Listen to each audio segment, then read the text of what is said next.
Welcome to the Football Forecast, your ultimate guide to the NFL week ahead.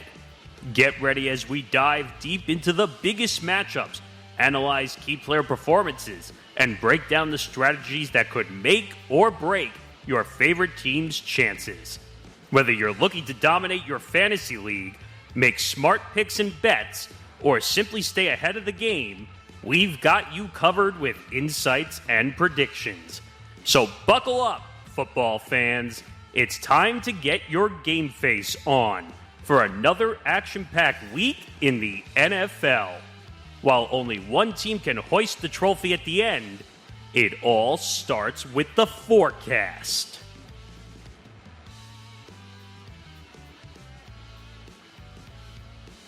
Yes, it is week 7 of the Football Forecast here on the Empty the Bench Podcast Network.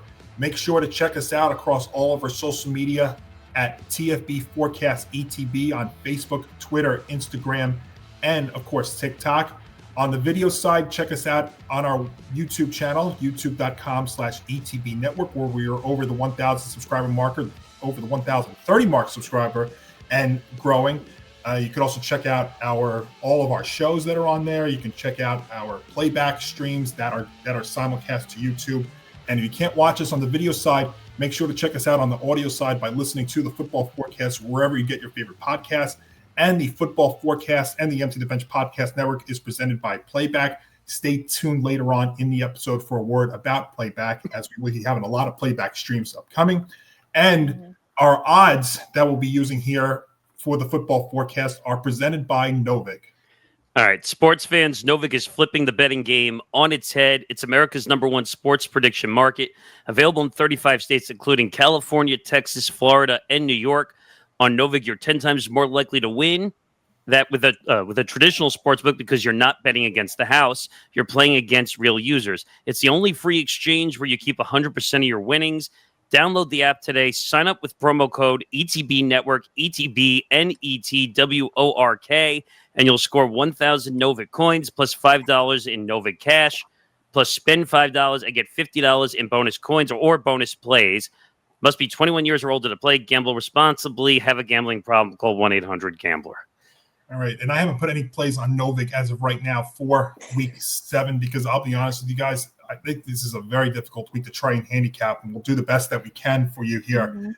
Before we get started, let me go over the standings real quick because for the 6th different week, we had a first-time winner in terms of our picks. So what I mean by that is the person who has the best record after the week. And in week number 6, that belonged to Zan. Zan went 9-6. In fact, the only one to be over 500 last week was Zan. So he went 9-6, and he hit his lock. So Zan scored 24 points last week, and as a result, he is now in first place at 51-42 for 112 points. Michael's in second with 104. Christy with 102. Nick Morganson's got 100. Tom has 94. Ben has 92. I have 90. So does Nick D. And Grant has 86. Now, our records are going to be a little bit different because the point totals are also factoring in locks and also winning weeks. So it's a little bit different in that regard. The bottom line is we have still a long way to go. We just finished the first third of the NFL season, and there's still a long way to go. And guys, week 7 has a little bit of everything. We have another international Sunday morning game, another 2 for Monday nighter, which will last until early Tuesday morning. And for our show today, not one, but 2 videos from Tom Albano. And I think there's one video that you'll expect and another one that I don't think you're going to be expect. You'll be a little bit surprised by it. And I think our younger viewers are going to be also a little confused by it. Think TV. That's all I'll say at this point. The younger viewers aren't going to understand, Morganson. What's TV?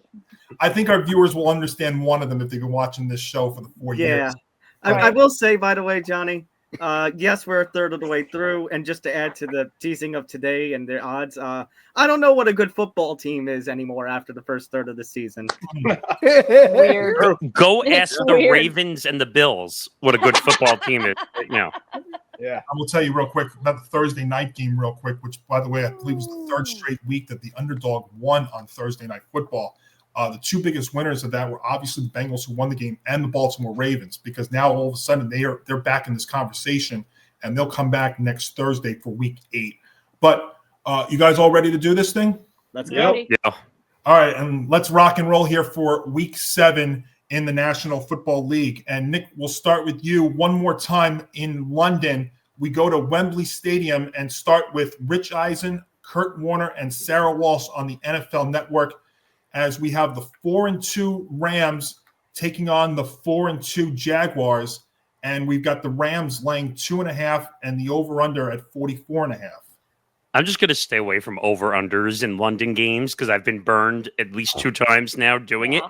Because again, I have no idea what to expect in these games in London at all, whatsoever. So the Rams are supposed to be the better team, but London screws up a bunch of teams. Mm-hmm. I'm just going to make this simple. Take the Rams. I just think they're the better team in this scenario. I probably will be wrong, but take the Rams. Ben Cruz. Yeah, so obviously you look at London, you look at international play, and the Jaguars always seem to be there, and they always seem to play really, really well. I'm not taking that bait this year. Partly, I think, because the Rams, I think we're one of the best defenses in the league. They did really, really well the last couple of weeks here. They have a very good front. One thing about Trevor Lawrence that I think people have to realize is he is a very good one-read type of quarterback, but then when it gets to his second, third reads, that's essentially kind of where he's a little more troublesome. They did talk about trying to get Travis Hunter the ball a little bit more offensively because he has not had that more on the consistent side of things. The Rams don't have Puka Nacua, but I don't think it's going to matter. I think the Rams are going to do enough to win this game. People have to remember that Matthew Stafford also is playing exceptional football, given also the way that he's doing at his age right now. And yeah, I just think that the Rams are just a better team. So I'm going to take them at 2.5.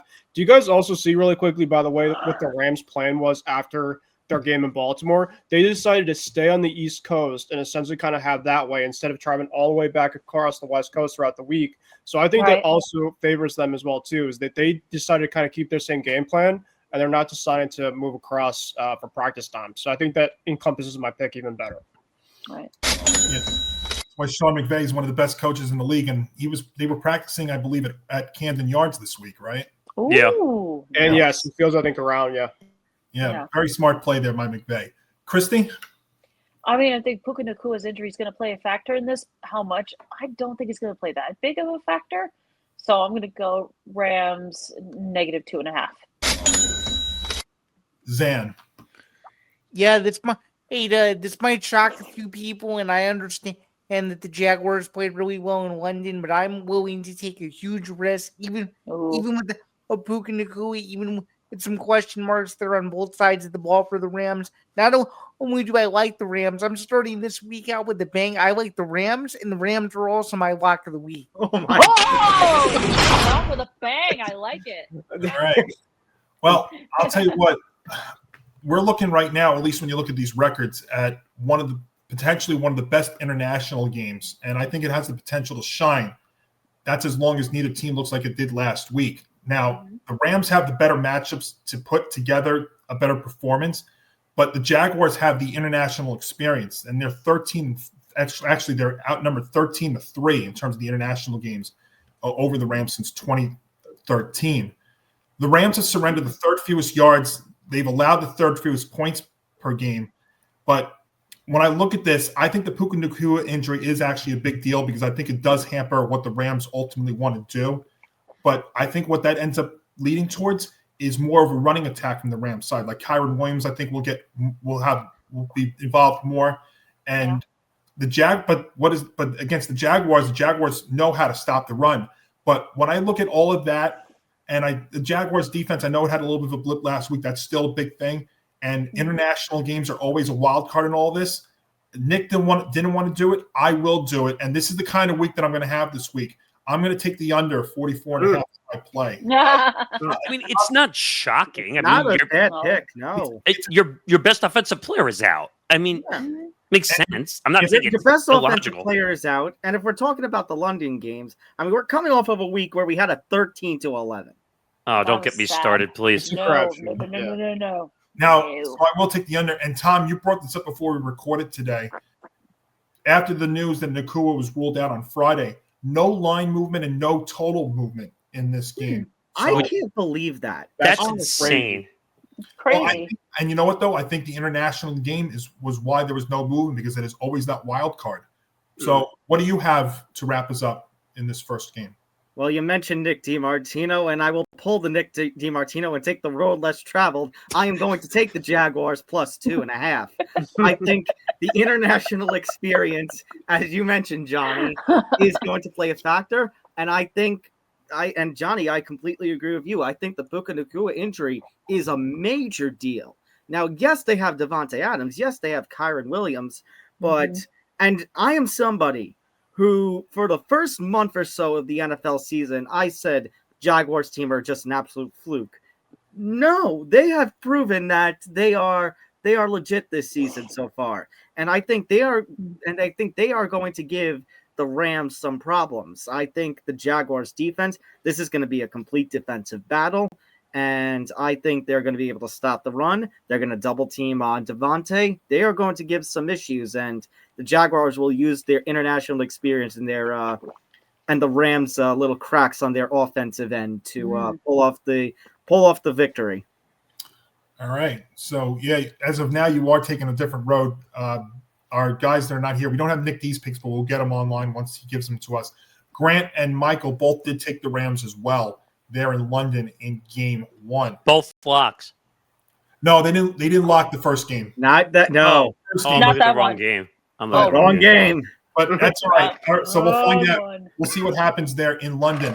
All right, guys. So with all the standalone games happening again this week, I think it feels like CBS and Fox got the short end of the matchups again, at least on paper, Oh, jeez. which is why as we head back to the States for the second straight week, we have just one non-fast track game in the 1 o'clock window. It's not this one, but Zan, I know it's a big one for you. As we head back to the States and head to Soldier Field, it's Kevin Kugler, Darryl Moose Johnston, and Allison Williams on Fox, as we have Spencer Rattler and the New Orleans Saints against Caleb Williams and your Chicago Bears, and the Bears 4.5-point favorites. Yeah, I think a lot of people in Chicago are excited for this one. There's a reason to be optimistic as the Bears are on a little bit of a heater. I think the Bears to cover this number. It's going to be a little bit scary near the midway point of the fourth quarter, just considering that the Saints have been able to put up points the last few weeks. But I think the Bears offensively are the better team, to where I feel comfortable picking them to win by at least a touchdown. So I like the Bears at home to keep their winning streak alive.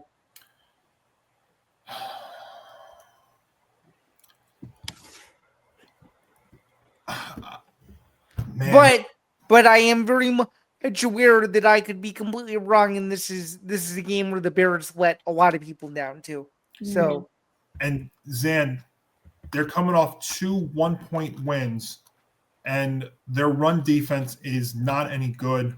And I just watched Calvin Kamara come off a big performance against the Patriots. I'm taking the Saints to cover the number at 4.5 because Alvin Kamara will feast there. And also there's multiple Saint assistants that have Bears ties, which I think will help schematically in this game. And I think the market's kind of underestimating the Saints in this game too. I'm not going to say they're going to go in there and win. I think, though, they'll keep it close and hang around in this one. So that's why I will go back to the well and take the Saints. Tom? I don't have a good read on this game. I know the Saints have been playing a little better football of late, but I'm gonna put my trust that Chicago can get the job done. So Alvin Kamara aside, I think it's gonna be a competitive game, but I think the Bears should just manage to. I think this much of a cover. I think 5.6-point win. It's a smidge. yeah, I Just a smidge. It's a smidge. Nick. I don't like this game at all. I'm just going to get that up front and first. All right. I think, Tom, I think you know what I'm going to say about this game, too. This is like the Gamblers Anonymous. the Degenerate Gambler, yeah. Easy for me to say. Degenerate Gamblers game. I think the number is too high, number one. I don't think these teams are going to score 47 points. But I don't trust it because I've seen games like this where they score 60, and then I look like a complete fool when I take the under. Ooh. And the spread feels kind of high to me too, because like technically the Bears are the better team. I'm willing to say that, but the Saints have played good football all year. They just don't have the wins to back it up. Rattler has played way better than everybody thought so far this entire year. He's not turning over the ball as much, and they could have won that Niners game earlier this year also if it wasn't for bad defense down the stretch. But And arguably, they could have won last week. they could have won last week. They could have. For a little while, They were I got this really bad. close. So where are you going to go at with this? So, Johnny, I'm with you. I think the Saints are going to cover. I just think people are kind of sleeping on the Saints, that they can actually play good football. Are they going to win? I have no idea. But I think they at least have a chance to cover this game. Okay. Ben? Yeah, I got to say, we just played the Saints last week. They're one of the best 1-5 teams I have seen.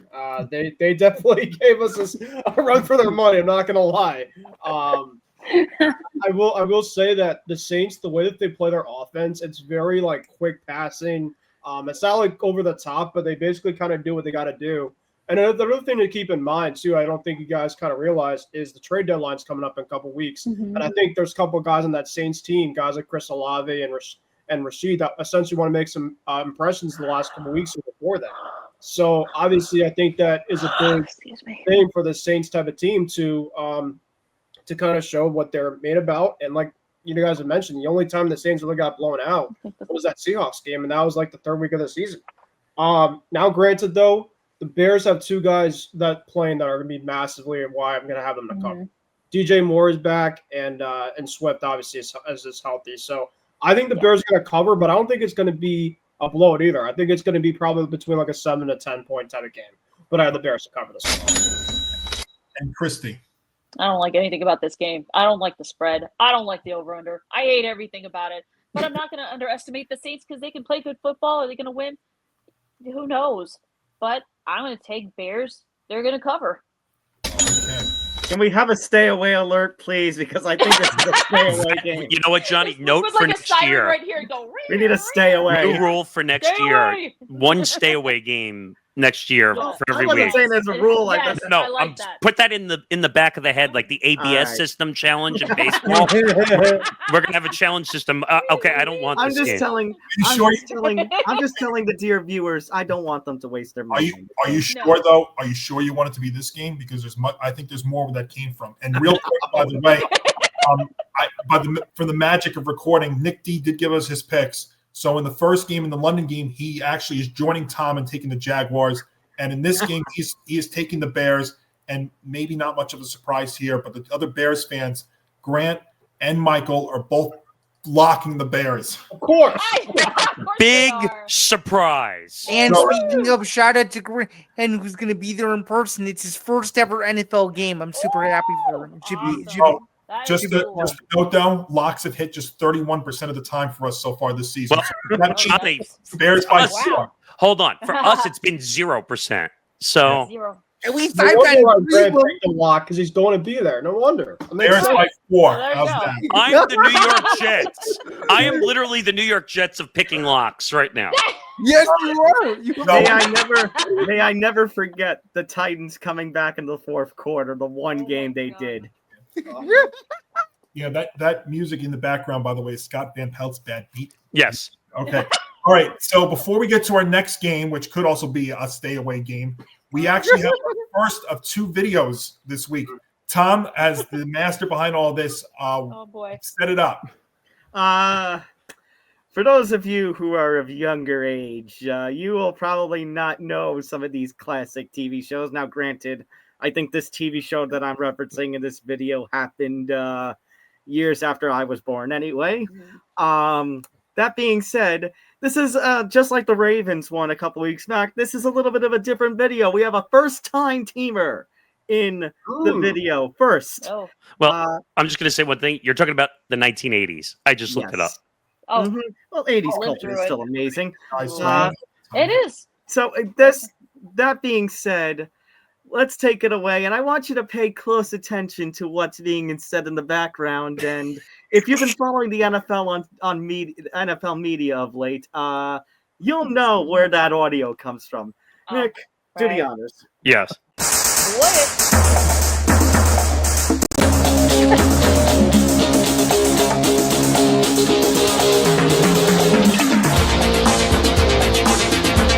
Well, I think it starts with the leadership in helping articulate that for the guys, and then what we're expecting out of the guys, right? We're expecting this. Are we getting that? Are we not getting that? We have guys showing up to player-only meetings late, guys not showing up to player-only meetings. Like, there's a lot that goes into that. Do we have to make this mandatory? Do we not have to make this mandatory? So it's a lot of things of that nature that we got to get cleaned up, and it starts with the little things like that. To be clear, you're saying some players were late or missed? Late, yeah.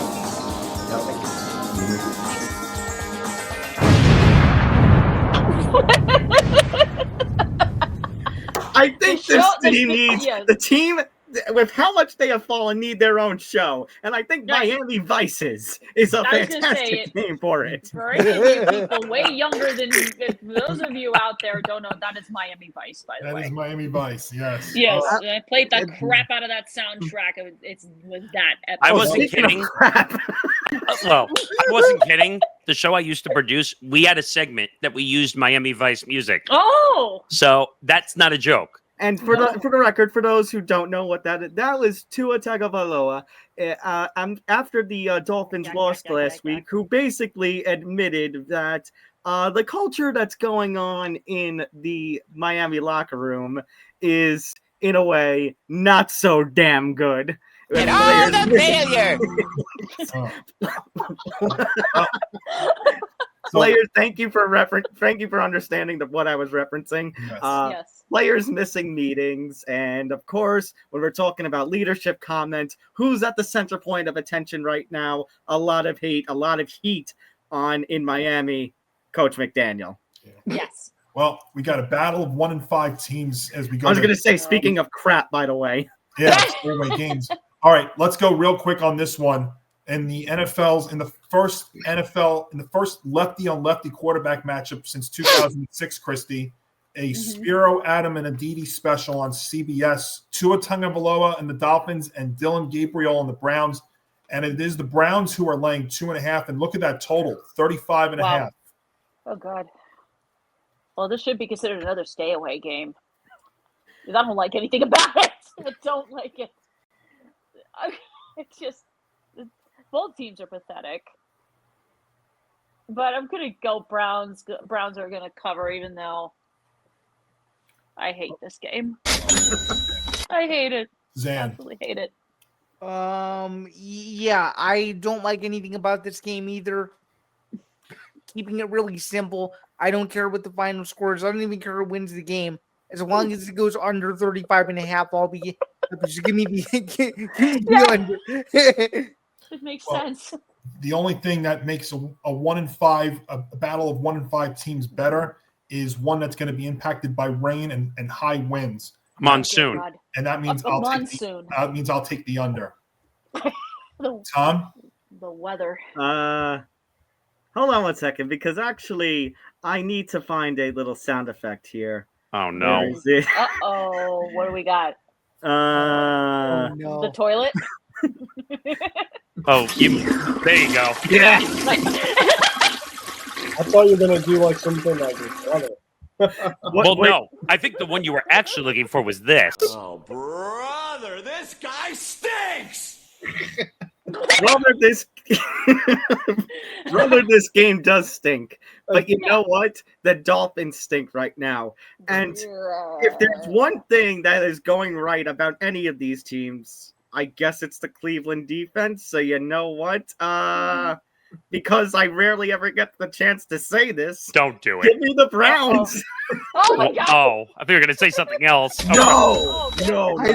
Maybe I have a more logical one. Maybe- I have a more logical I Tom, thought the only so thing that too. I knew what you were thinking. I thought so too. Tom, the only thing that made more sense was that's more rare to say is Browns take the money.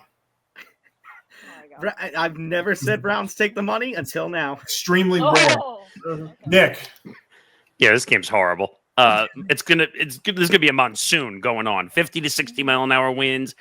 They said there's going to be enough rain to possibly flood the stadium, depending how much it rains. So are we looking at a 3-0 game, ladies and gents? Yeah, I could see this being like 10-3. I could see this being that type of game. I could see this being a 9-6 game. Yeah, under, very under. Yeah.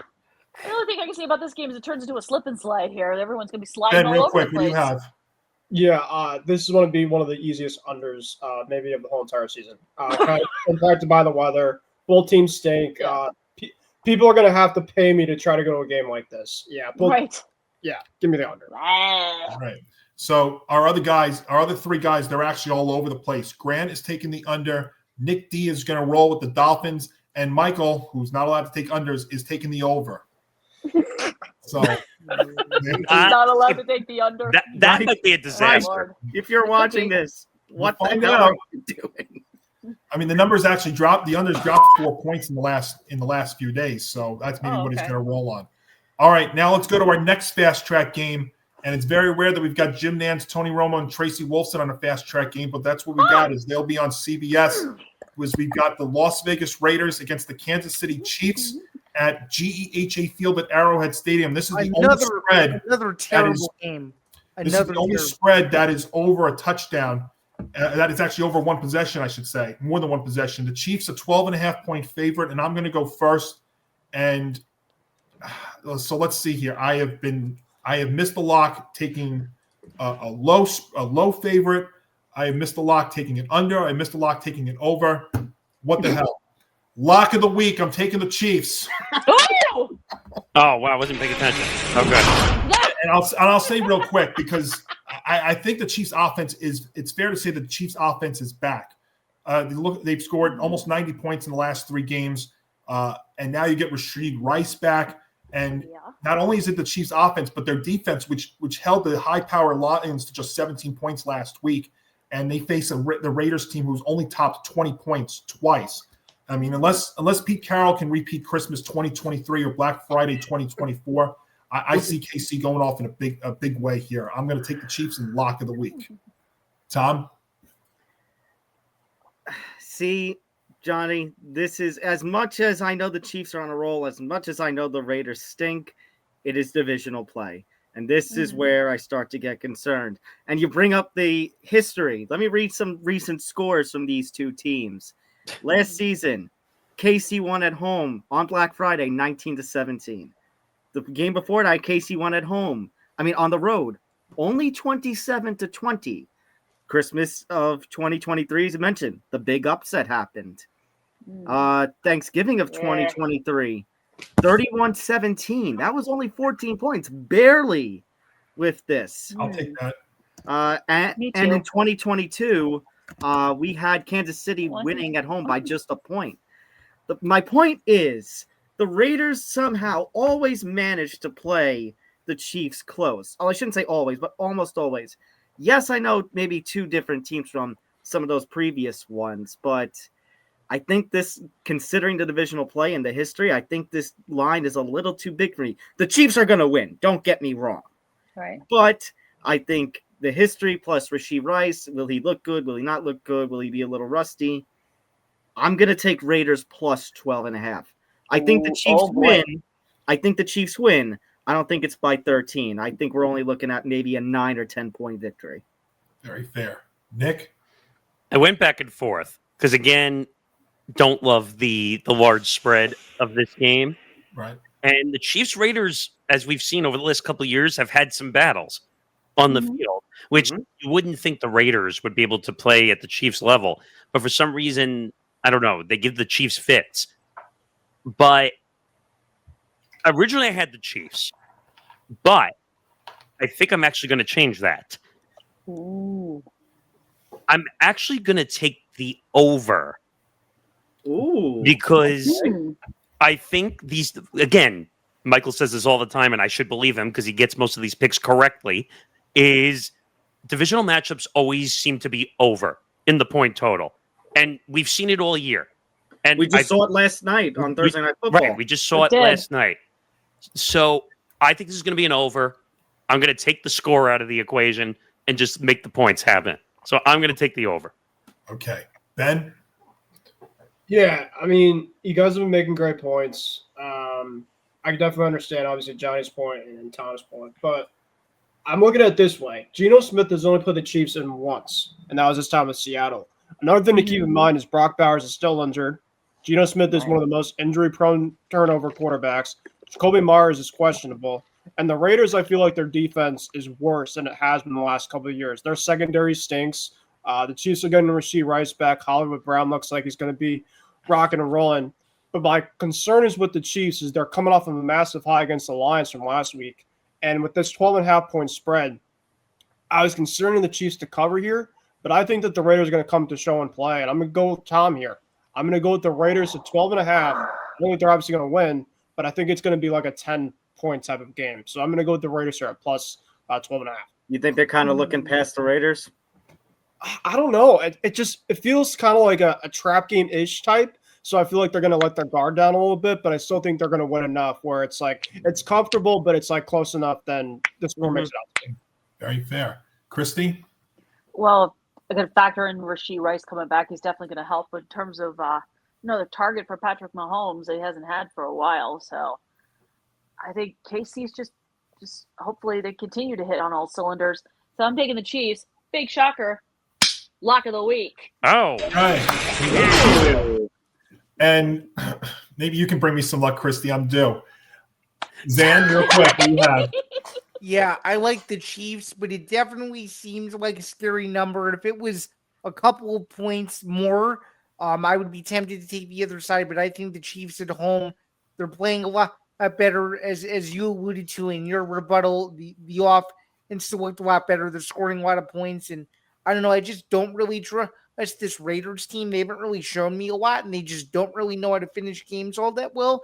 So I feel comfortable taking the Chiefs in a divisional game to where the Raiders are going to keep it somewhat close, but they'll find a way to blow their own cover, and will probably end up losing by between 14 and 17. So give me the Chiefs to cover at home.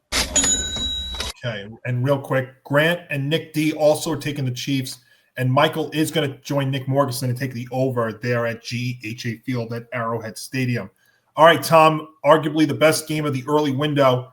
Adam Amin, Greg Olson, Pam Oliver special on Fox as we've got Jalen Hurts and the Philadelphia Eagles heading to Minnesota to take on Carson Wentz and the Vikings. And it's the Eagles laying 1.5 and the total 43.5.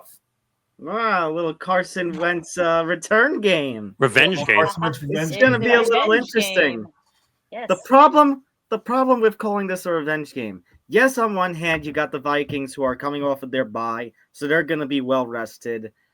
But they're going to be playing an Eagles team that, while hasn't been playing great football as of late, might be a little pissed off at the fact that they let Jackson Dart get the better of them. Oh, yeah, absolutely. Yeah. So He ran all over him and Cam Scattaboo. I think that, I think the Vikings are going to keep it close. I think this one's going to be a fun game. But I think, I'm looking at the way the Eagles are playing football, and I'm getting flashbacks to when they made the Super Bowl. Then they started the next season, starting out strong for the first 10 weeks and then just fell off a cliff. I don't think that's happening here. I think this is going to be the rebound game. I'm going to go with Philadelphia. Take the money. Nick. This game is interesting because the Eagles started off 4-0, then they fell off for 2 games. Their defense looks a little lost. Jalen Hurts looks like bottom of the barrel quarterback the last 2 weeks, even though I find it ridiculous. Over the last week or so, people are saying that Jalen Hurts is not in any discussion for a top 5 quarterback in the NFL. I find that to be the most ridiculous statement I've ever heard in my life. This guy is like, they're putting Dak and Goff and all these guys ahead of Jalen Hurts. Did we forget that actually he is a good quarterback and that he has the ability to run this offense? And, well, he runs the tush push better than anybody. Right. But, and you know what? The Vikings, I don't know what the Vikings are right now. They're a little bit of like, they win some, they lose some. They don't have their starting quarterback. Carson Wentz hasn't been a regular starter in how long? Like 4 or 5 years at least. Somewhere around there. 5, 6. So And like I think Tom said it right. I think the Eagles are pissed because they lost a division game to the Giants, which they had no business losing that game. They should have gone in there and absolutely demolished the Giant defense, and they did, and they got embarrassed on the other end of it. So I'm taking the Eagles. They better not make me look bad this week. Ben. Yeah, I was kind of going back and forth between the spread line and the over under in this game because Eagles. The one thing about the Eagles, I think, last week that people have to remember is Jalen Carter being out. I think was a massive loss for them. He was out because of the MetLife turf conditions.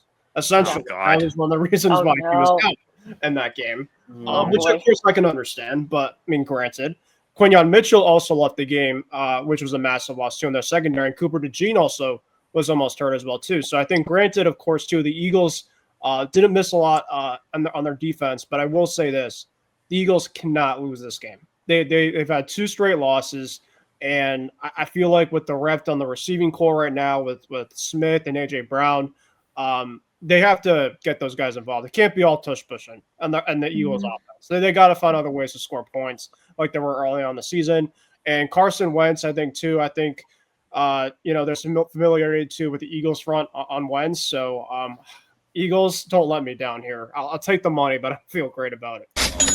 And then just quickly, if they lose this game, there's a divisional game that's going on this week in the NFL. So if they lose this game, the NFC East is going to be in a complete more shakeup than it was entering this week. Oh yeah, Christy. Well, I don't like the Eagles. I hate the tush push. Jalen Hurts. I don't care. Vikings. I'll just be honest. I don't like this. I'm taking the over. Taking the over. Okay. That's not bad. Ben?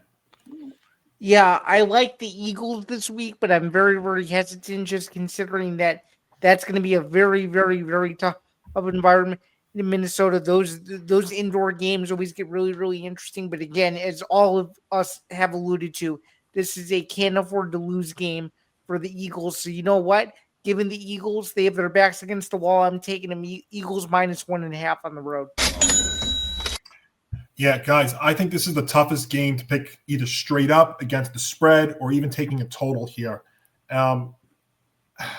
Because the Eagle offense has been off. Their defense has not been last year's Super Bowl defense. And while Carson Wentz, I think, gives the Vikings a better chance, they have still concerns on both sides of the line of scrimmage in terms of the health. Christy, I got to go the other way. I'm taking the under. I'm not really confident. I'm not confident with the team. I'm also not confident there's going to be a lot of scoring because I think what the Eagles are going to try and do is get Saquon Barkley more involved. And usually if you're running it, that means more clock's going to get eaten up. And that usually means a little bit of a lower scoring game. And I think that's what they should do. And I think that's what they will do. So I'm worried and I'm also worried they're, especially with the talk of AJ Brown being, unhappy right now. I'm just wondering, are they going to get him involved in this game in any way? Yeah, we'll see. It's a big one there for both teams. Grant's taking the Eagles, Nick D is taking the Vikings, and Michael also taking the Eagles. So, again, all over the place there in Minnesota. All right, before we get to this next game, it is time for video 2, and this is one where I think you do know where it's going to go. I don't think I need to do any introduction. Maybe 2 words. Electric Boogaloo. Electric Boogaloo. Actually, I should say one thing. You're going to see a blank screen for like the first 10 seconds. That's not a glitch. Don't adjust your system. It's part of the video. You're going to hear audio. Let's put it that way. So here we go. Valiant journey across the pond.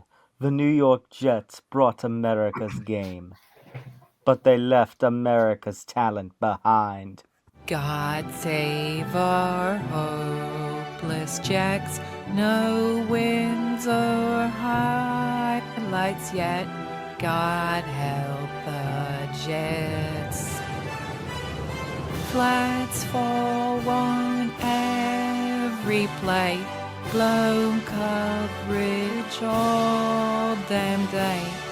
Gasp before end of game. God help the Jets.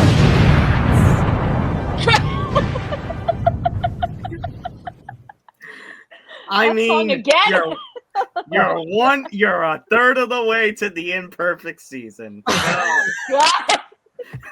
And do you see that face at the end of that video, Nick?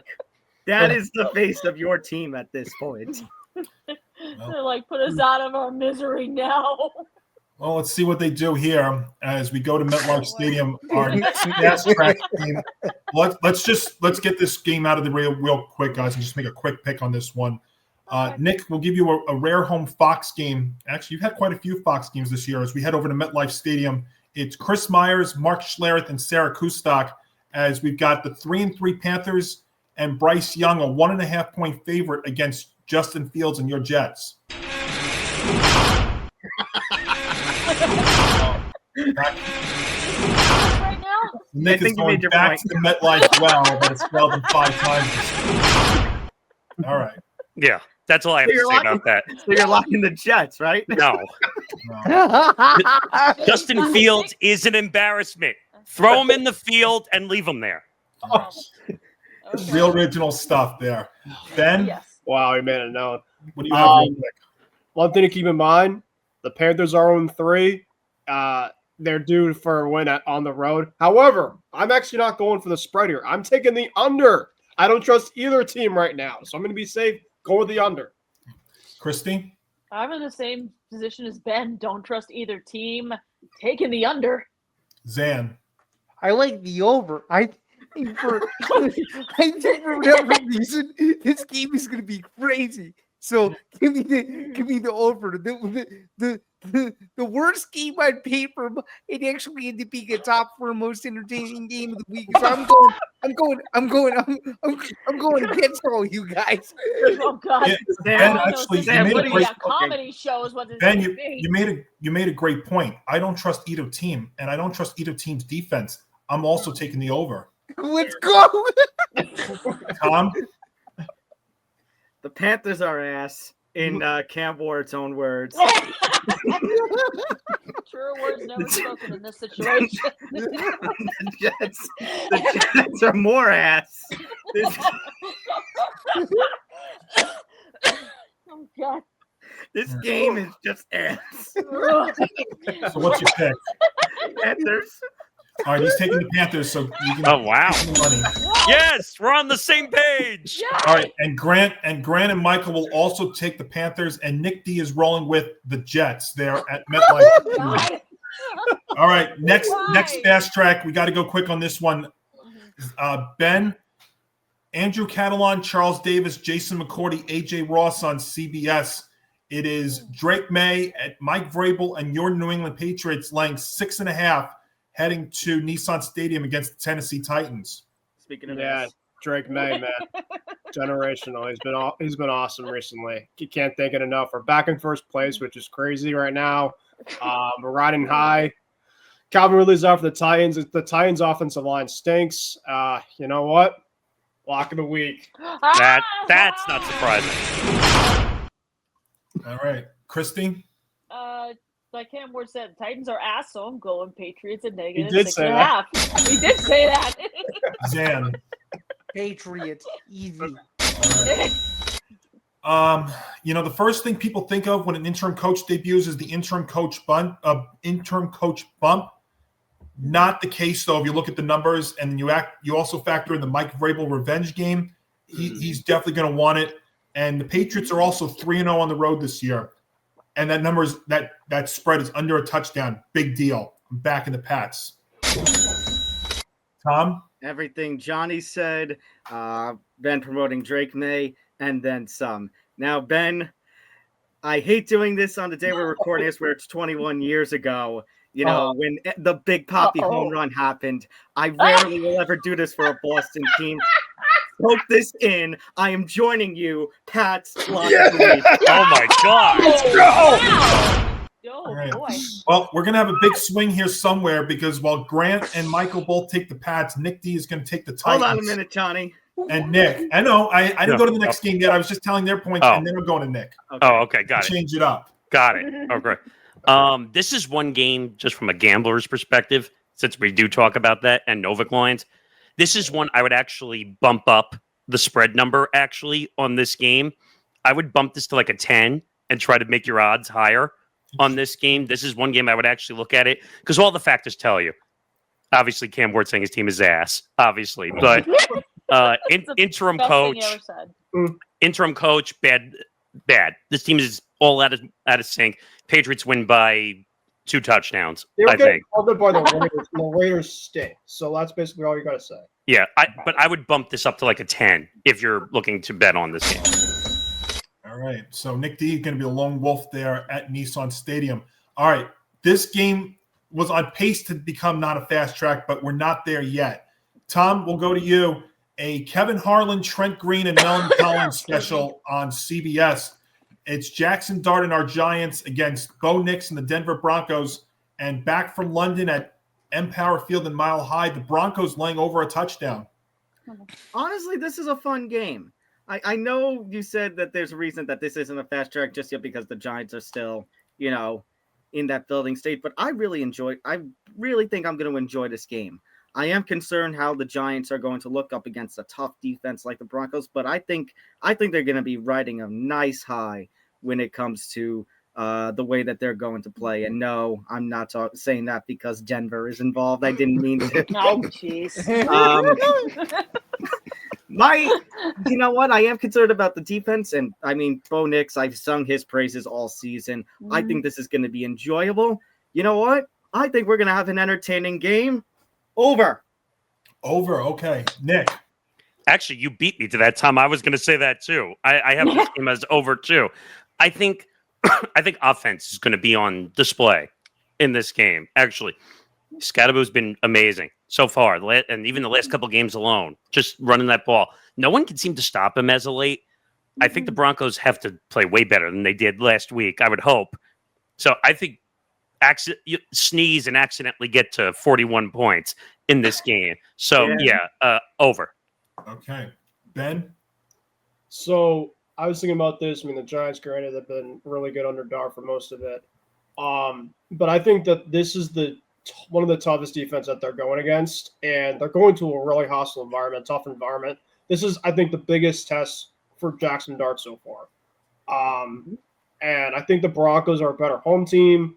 I think the Broncos also, too, get to face New York teams back-to-back weeks, which is actually kind of ironic. So we're going to probably look at the next New York team and kind of do what they did to the Jets. I think the Giants obviously are a lot better team, but I'm taking the Broncos here to cover the 7.5. Feel pretty good about that. But I do think that the Giants are going to make the game close, but I think the Broncos are going to pull it out at the end. Christy. Well, I'm with Tom at this state. Game's going to be fun and entertaining. You've got both teams have young up-and-coming quarterbacks, and Jackson Dart and Bo Nix. Got great talent around them like Cam Scadaboo. Bold take. He is my pick to win Rookie of the Year this year. But it's going to be fun and entertaining. I'm taking the over. Zan? I like the over in this game, too. I think it's going to be fun, and I think whoever has the ball last is going to win the game. And starting to warm up to this whole Jackson Dart experiment. He really did impress me against the Eagles, and I'm curious to see what he does in a very unique road environment this week. It should be a good game. All right. Wow, I wish I took a total because I have it the other way around, guys. I think this game is going to hit under 40.5, but that's not the play I'm going to make. This line I feel like is begging you to take the Giants, and not because of that. It's because of the matchup.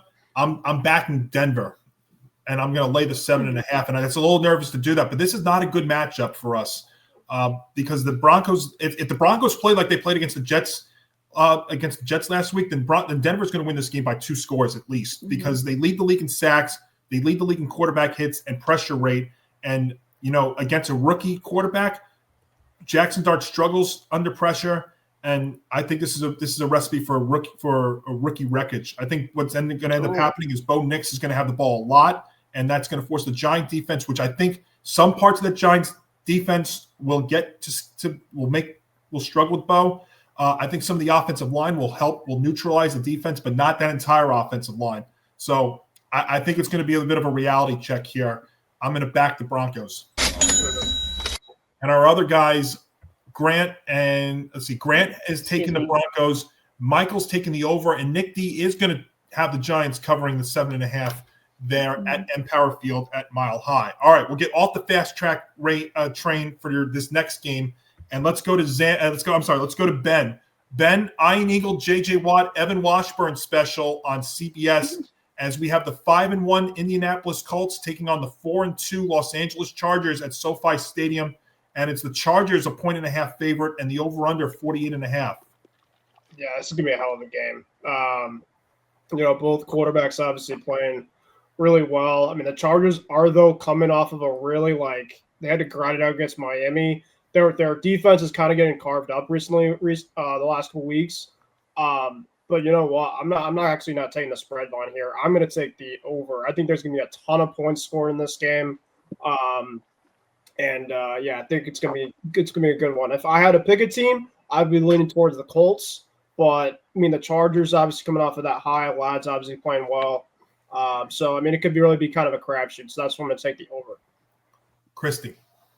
I mean, I think this is going to be a very high-scoring game. I mean, how can you bet against either Daniel Jones or Justin Herbert? I'm going to take the over. All right, Zan. Oh, yeah. This could be a good one, but I feel like the Colts have done everything and then some to prove me wrong every single week, and I'm starting to get the memo that until the Colts lose convincingly, I'm going to keep taking them. So give me the Colts to win outright on the road in LA. It should be good. It should be a good game. All right, he's taking the Colts. Yeah, I thought about attacking the total because I agree with you guys. I think we are going to see a fair number of points in this game scored. But there's one element that I'm looking at in this game. I'm wondering about the Colts defense because their secondary and their pass rush are both still suspect, and I don't think that's a good matchup against Justin Herbert, who also should be getting some guys back there. And it doesn't matter who's running the ball for the Chargers; they seem to be doing it at will. So, God, again, this is another spot where I feel like the line is begging you to take one team, and I think in this spot it's begging you to go for the Colts. So I'm going to take the Chargers because the Colts went out to SoFi Stadium and played well the first time against the Rams, but didn't get the job done. I kind of see this being very similar. I think the Chargers win this game by a touchdown, so I'm going to back them. Tom, you're muted. You're muted. Yep. Oh, Sorry, Dad. There you go. okay. They might not have got the job done the first time around, but I still think they played well. And I do have a little bit of concern with the Chargers offense and the way that they look. They've been a little banged up of late.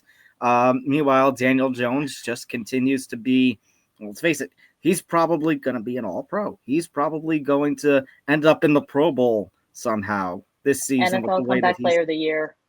Yeah, potentially. I agree. He is. I think the way he is. that He's like been NFL Comeback Story of the Year. Absolutely. They actually put him behind a true offensive line. Look at the way that he has been delivering. Look at the way the Indianapolis offense has had a freaking jolt in it compared to last season. For that reason, give me Indy. All right. Nick?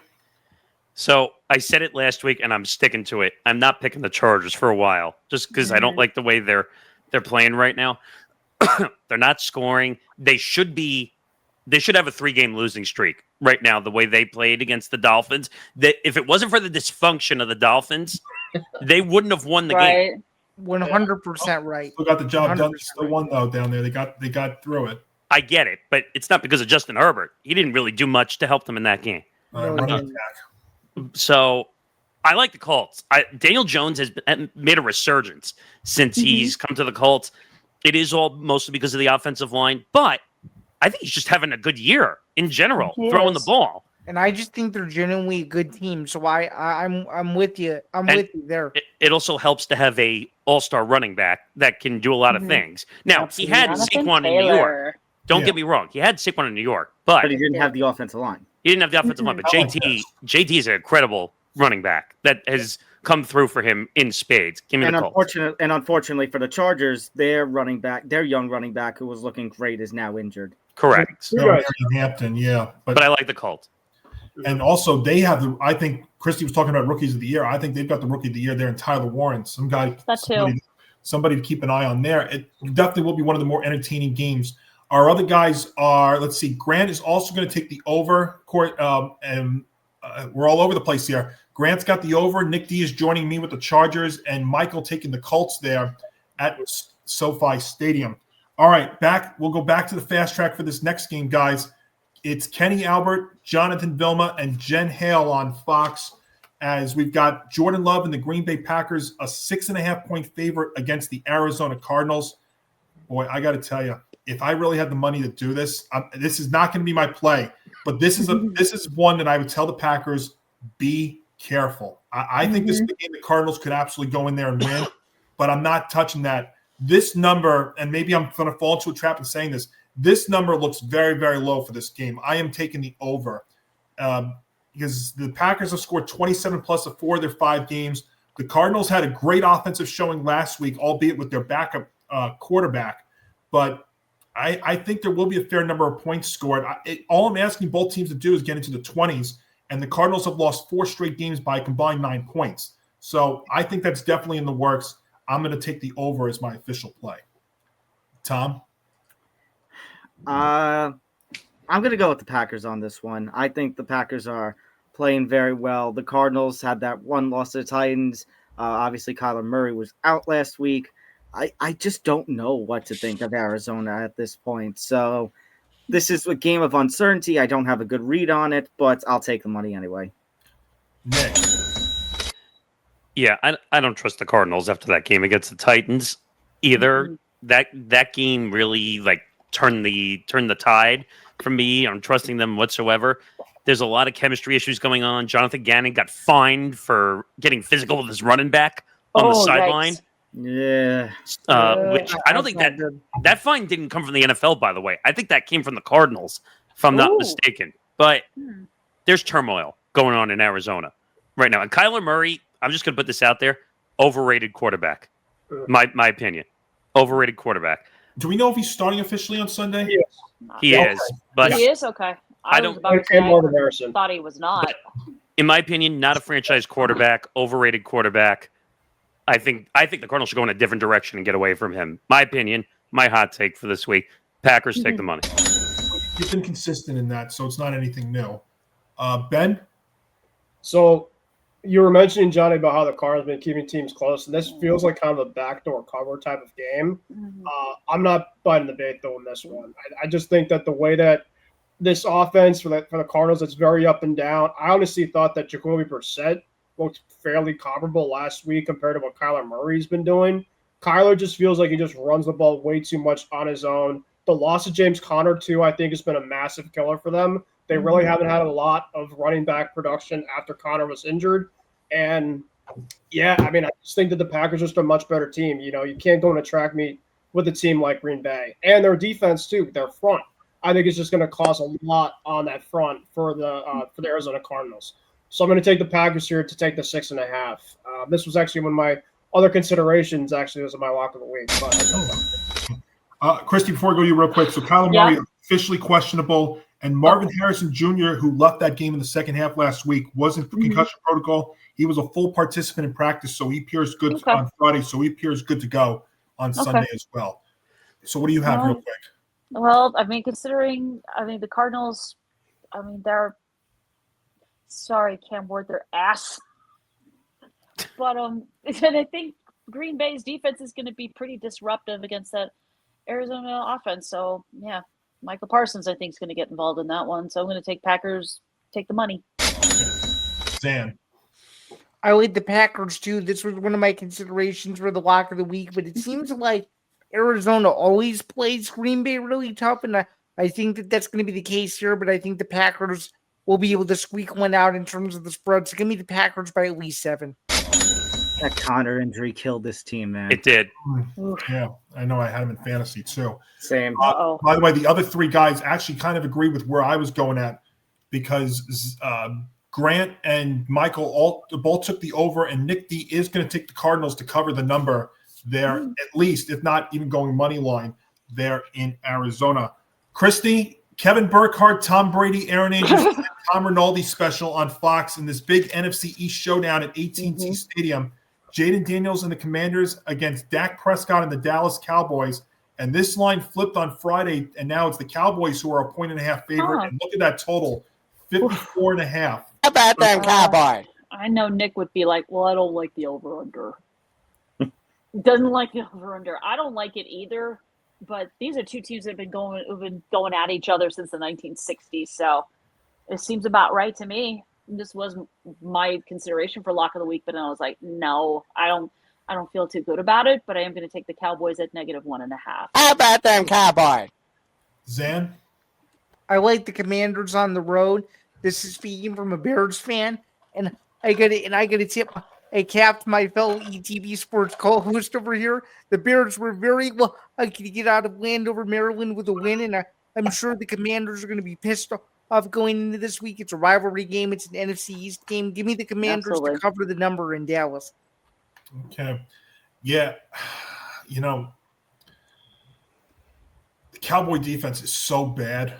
It is. And they love playing loose football, and they have to. I mean, here's an interesting nugget. So the Cowboys are just they're the sixth team in NFL history to score 175 plus points, but have just 2 or fewer wins in their first 6 games of the season. Yeah, that is unbelievable. Dak's crazy. Dak right now is the offensive player of the year, not playing in lights out. Player of the year. He's playing lights out, and he's getting a reinforcement back. It looks like in CD Lamb, and the Commanders.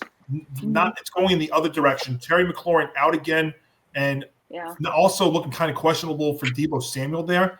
Right. Now, if you want to put this from a betting perspective, the Commanders are 4-0 to the under this year, and I think that speaks to how they play through balance and control. I mean, they run the ball just 47% of the time. So while this game could get loose, It could. It's not going to – I got it. It's not going to get loose enough. I'm going to take the under 54.5 as my play. That's where I'm going to go at. So could get loose, but not loose enough for me to play the over. Tom? Like I said earlier, if the Eagles lose to the Minnesota Vikings, this game increases in importance.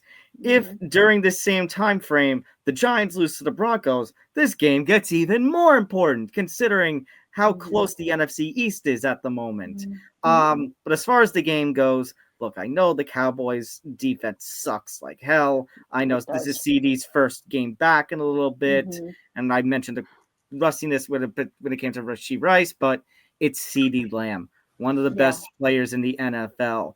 Combine that with no Terry again, a little shaky offense overall, and now potentially no Deebo Samuel. No trust in Washington. I'm going with Dallas. How about them Cowboys? And Nick. Yeah, I'm with you, Johnny, on this one. The number is insane, the total. The Commanders, injuries galore, McLaren out, running back situation still up in the air. But I don't trust the Cowboys either. I don't trust their offense. Their offensive line has been a mess. By the way, I disagree with the take of Dak being Offensive Player of the Year.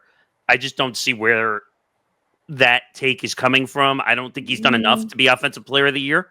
But I'm not saying it's all opinion, but I'm just saying, I think there's a few other players that I think have had a much better offensive year, including Puka. I think he would be up there as an Offensive Player of the Year if he wasn't hurt. Yeah. But I don't trust the Cowboys, and now I'm not trusting the Commanders.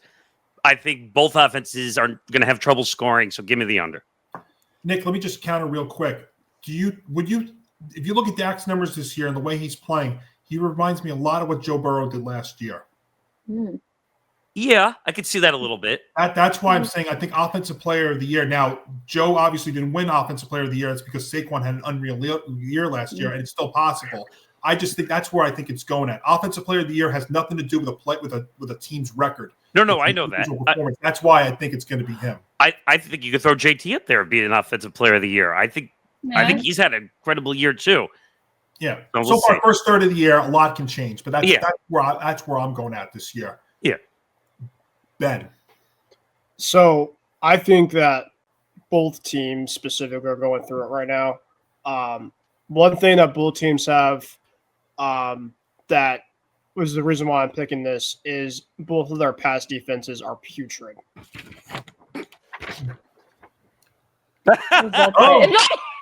This game is about the win, folks. I don't care specifically how many guys are injured on the Commander's side. I don't care how many guys are playing for the Commander's side. It's going to be a shootout. It's going to just be one of the weird games. It's going to go back and forth to the wire, going the over. So you're going with the over. So you think it's going to get Loose. Thank you. Yeah. Unfortunately, I'm going to try to do it in a future game, but my voice is still very, very hoarse, as you can hear. Need to get that shirt soon. Yes, for sure. and before we move on, the other guys, real quick. Grant took the Commanders. Michael took the Commanders, and Nick D is putting his lock of the week on the over. Hey fans, Novig is here to change the way you play. Available in 35 states, including California, Texas, Florida, and New York, Novig is America's #1 sports prediction market, and it's 10 times more profitable than traditional sports books because there's no house edge. Instead, you're betting directly against other sports fans just like yourself. Novig is also the only free exchange, which means you keep every dollar you win, whether you're putting plays down on the NFL, the NBA, the NHL, Major League Baseball, college sports, or even UFC and tennis. Novig gives you the power to pick the best odds, or better yet, set your own. Sign up today with the code ETB Network, and you'll get 1,000 Novig coins plus $5 in Novig cash, and special bonus offers like spending $5 and getting $50 back. Novig, where fans play smarter. You must be 21 years or older to play. Please gamble responsibly. Gambling problem? Call 1-800-GAMBLER. The football forecast is presented by Playback. Watching sports is more fun with others, but we spend too much of our time watching alone. Playback is a virtual space where communities can stream live sports together, with everyone perfectly synced up. Creators can hop on stage, deliver their own play-by-play analysis and commentary, and invite viewers up for Q&A. Playback makes watching sports fully interactive and a social experience. From playing fantasy sports, repping your favorite players and teams, and watching with the commentators and communities you care about. Win or lose, sports are best enjoyed together.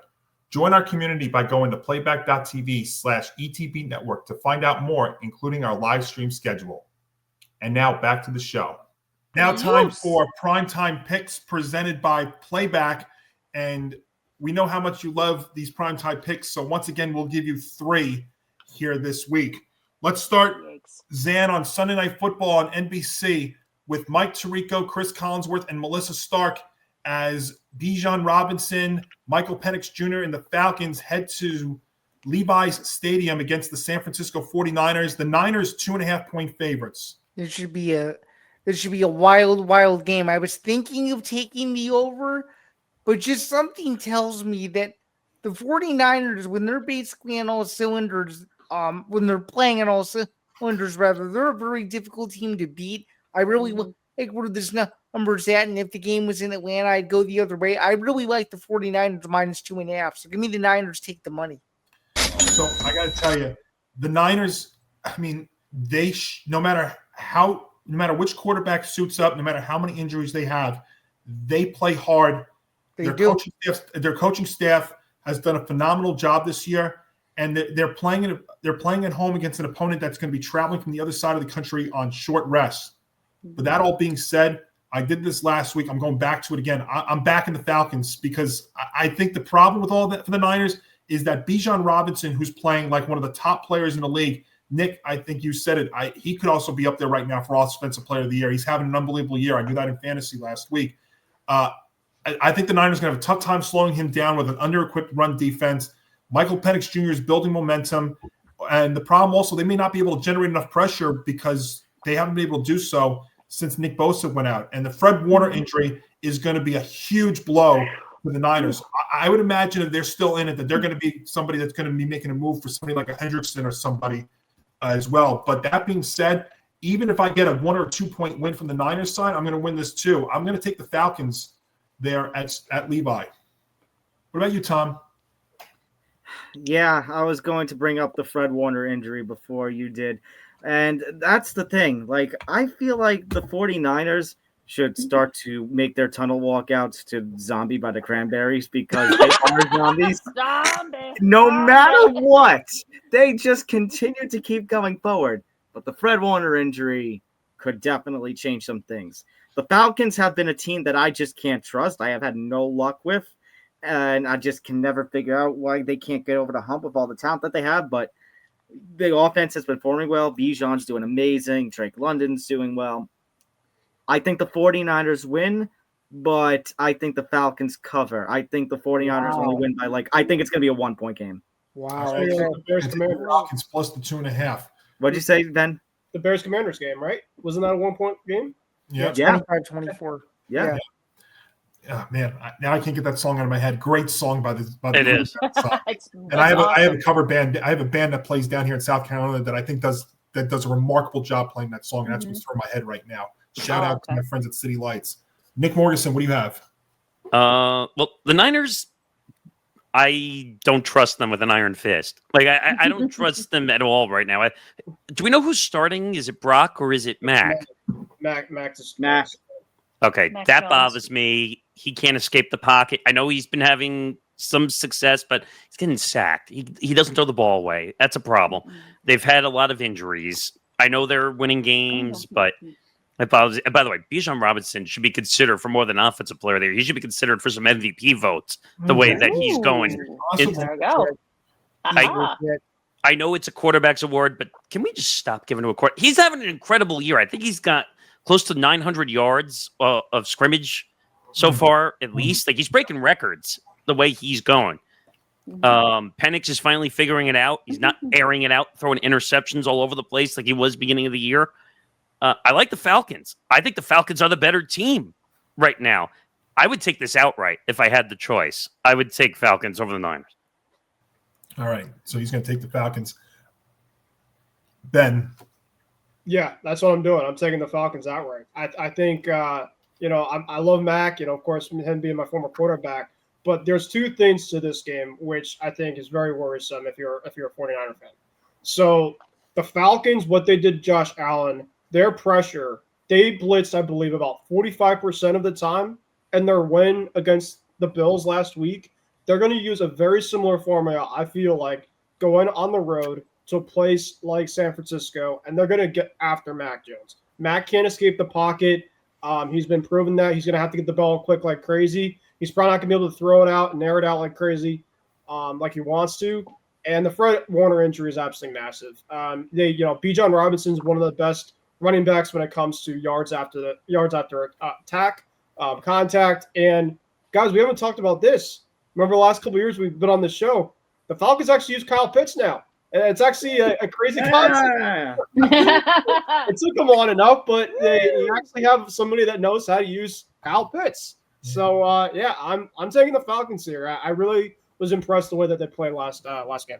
The Falcons' youth and talent actually being utilized well. I never thought I'd see the day. Yeah. You gotta love it. All right, Christy, what do you have?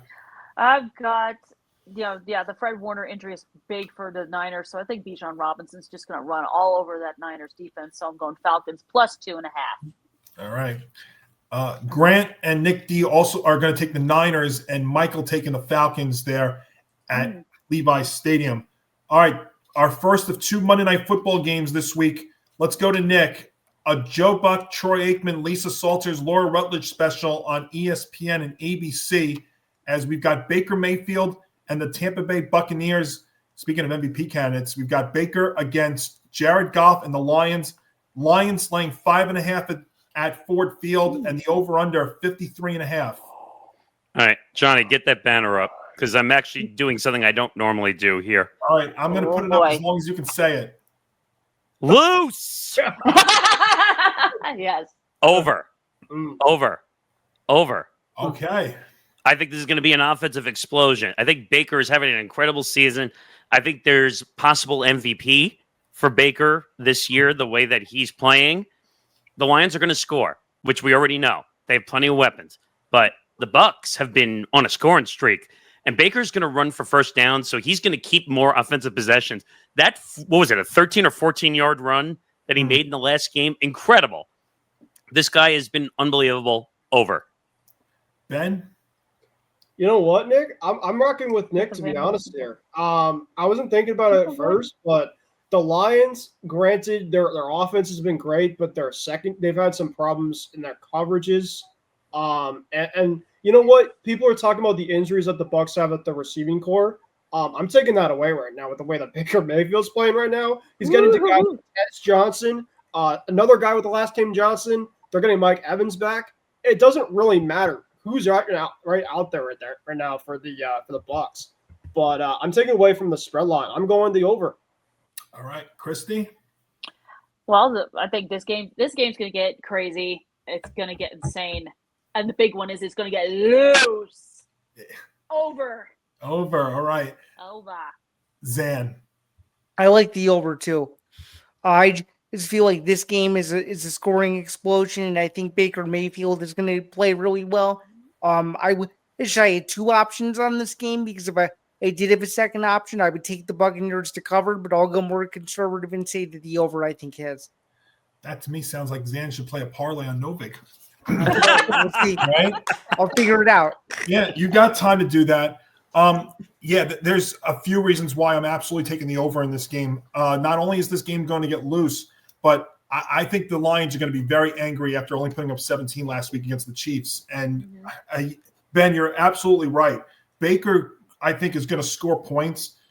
He could get to 30, but even if he only gets to 24, I think this is a game that the Lions are going to put up in the 30s, and I would even say the Lions might hit 40 in this game for sure, because they're going to be angry after the way they played. So something like a 41-24 final, that hits it over too. It's funny because these two teams, whenever they play in Detroit, I feel like the Bucs always find a way to make it very, very close, which is why I'm staying away from the spread. But this game screams that it's going to be up there, and even if it's a one-sided affair, I think the Lions are going to put up almost 40 in this one, so that helps too. I'm going to take the over. And Tom, if it wasn't for the injuries to Buka, and now apparently Mike Evans is going to come back, but Chris Godwin is out for this week. That does give me a lot. That's what I'm saying. That gives me a lot of concern about what could happen, but it's Baker Mayfield and the way he's been playing. It's unbelievable. The Lions, yeah, I would be concerned after last week. I guess I was reading the last week too. Well, screw it. You guys have convinced me enough. Loose! Wow, so for all of us, we're all taking the over. So is Grant. So is Michael. Nick D will not join us, though. He is going to back the Lions and lay the 5.5. So he will take the road less traveled, but still a road that all of us could win there at Ford Field. And then Christy will wrap up the week, a little late night. Zando's a little Pac-12 after dark. How about a little West Coast late night NFL after dark? As we head out to Lumen Field, a Chris Fowler, Dan Orlovsky, Louis Riddick, Katie George, Peter Schrager special on ESPN, as we've got C.J. Stroud and the Houston Texans coming off their bye week, facing Sam Darnold and the Seahawks. Seahawks laying 3.5 and the over-under 41.5. This one has me like, huh? I don't like anything about this. But I do think the Seahawks are the better coach team, so I'm going to go Seahawks -3.5. Zan? Oh, all right, go next. All right, I'm going to go next. You know what this game's going to get? Absolutely not loose. Right. I know the Texans went into their bye off an offensive explosion again. You know that was against the Raiders, but I think it's going to struggle again here in Seattle, even though Lumen Field's not been kind to the Seahawks.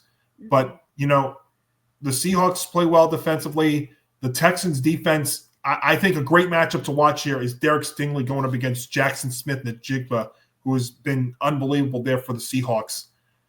I had a real tough time picking a team, so I'm not going to pick a team again. I'm gonna go to the total, and I'm going under 41.5. I think this is going to be a great defensive matchup. Another thing to watch for in this game, guys, on Monday night is the weather.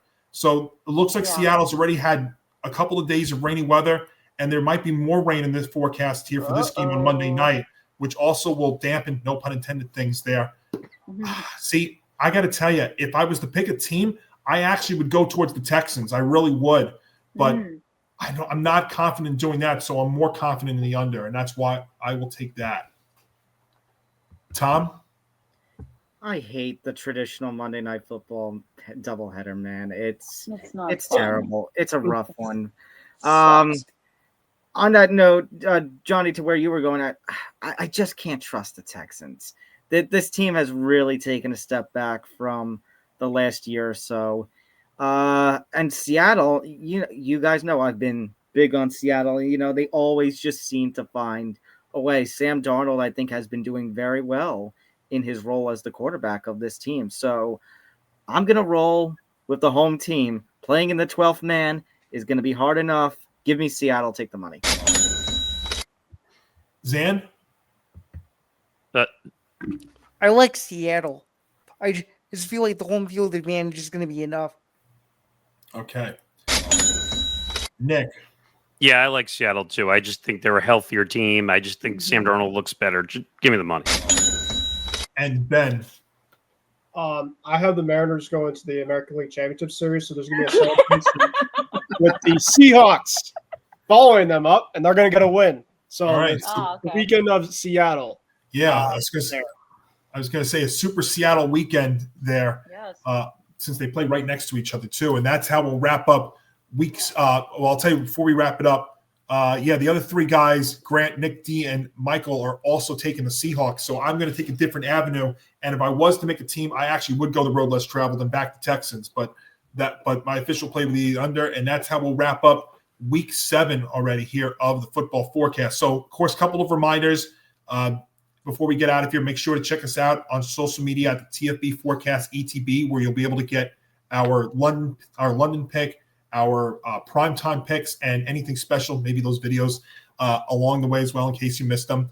Of course, on the video side, youtube.com/ETB Network. We thank everybody for your support. Continue to watch us there. Make sure to hit that like button, subscribe if you're new, and have your notifications set so you know when all of our stuff's going to be coming out. Of course, if you can't watch on the video side, audio side is also a great way too. Listening to the Football Forecast wherever you get your favorite podcasts, and the Football Forecast and the Empty the Bench Podcast Network presented by Playback. A lot of stuff with Playback upcoming, right, Nick? Yeah, LCS World Series will be coming up. NBA season. Check out NBA on NBC and Amazon. A lot of news, a lot of stuff coming up. Absolutely, and also Gridiron Gurus on Sunday. And Football Forecast, of course, our odds presented by Novig, and then of course Sunday you guys will be around for Red Zone. Yeah, so make sure you check us out. Gridiron Gurus first, noon to 1, Red Zone for as long as we can go. So right. Check us out then. Absolutely. So, guys, have a wonderful weekend. It should be a great football weekend. Yeah, it's going to be a fun weekend. Looking forward to it. I can't believe we're a third of the season done. I know. It's crazy. It'll be towards the end of October when we come back next week, but this is a great time of the year. So, for everybody here on the ETB Network, I'm Johnny Montalbano. Enjoy your weekend, everybody. We'll catch you on the Playback side and then back for week 8 of the Football Forecast next week.